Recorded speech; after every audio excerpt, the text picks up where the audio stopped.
In my past life, I casually bought a lottery ticket at the corner store and won $80 million. 3 days later, my pregnant housekeeper, Lily Hall, jumped off a bridge and killed herself. Before she died, she left behind a suicide note and a video recording. She claimed I had verbally abused and beaten her for months, and that I had falsely accused her of trying to seduce my husband, Jaden Sanders, in the video. My voice rang out crystal clear as I hurled insults at her. You little tramp.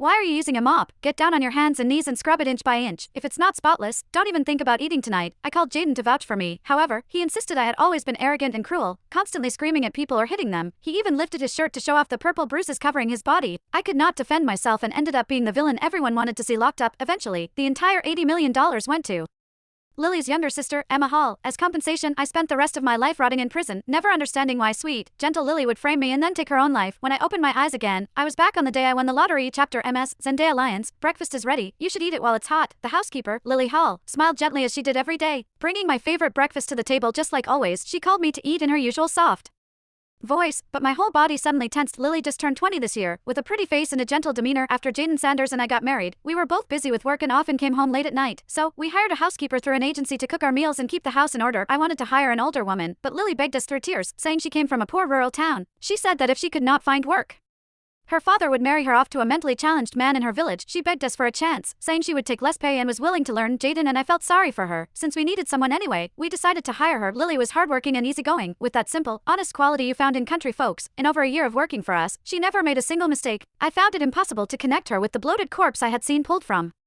the river in my past life. Just a short while ago, Lily excitedly told me she was pregnant with her boyfriend's baby and would be quitting soon to focus on the pregnancy. MS Lyons, what are you thinking about? Is something wrong with breakfast? I can make you something else. As she spoke, Lily reached to take my plate away. I shook my head, forcing myself to calm down. It's fine. I was just thinking about work. Breakfast is as delicious as always. Lily let out a relieved breath and turned back to wipe down the living room table. I chewed the toast in my mouth, but it tasted like nothing. I could not help but wonder where exactly things went wrong. Just then, Jaden walked out of the bedroom. Lily immediately set down her cleaning cloth and greeted him. Jaden barely glanced at her and just responded with a faint hum. He walked over to me, took the half-eaten dry toast from my hand, and thoughtfully spread some blueberry jam on it. He said, "Honey, what are you thinking about? You even forgot to put jam on your toast." If it were not for my past life, where he furiously called me a monster in front of everyone, I might have actually been fooled by his Mr. Nice Guy act. In my previous life, everyone believed I drove Lily to her death. I pinned all my hopes on Jaden since he knew exactly how I treated Lily every day, but instead, he became the final nail in my coffin. He held Lily's lifeless body, his eyes red as he screamed accusations at me. You bully me and beat me up every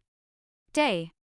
But fine, I'm your husband, I can take it no matter what. But Lily was innocent. She worked her heart out for us, and now you've driven her to jump off a bridge. She was carrying a baby. Jaden roared himself hoarse, like a man possessed. He even showed everyone the purple and blue bruises covering his body, proving to them all that I was a violent monster. I could not defend myself and just sat there numbly while people pointed and whispered around me. How could this woman be so heartless?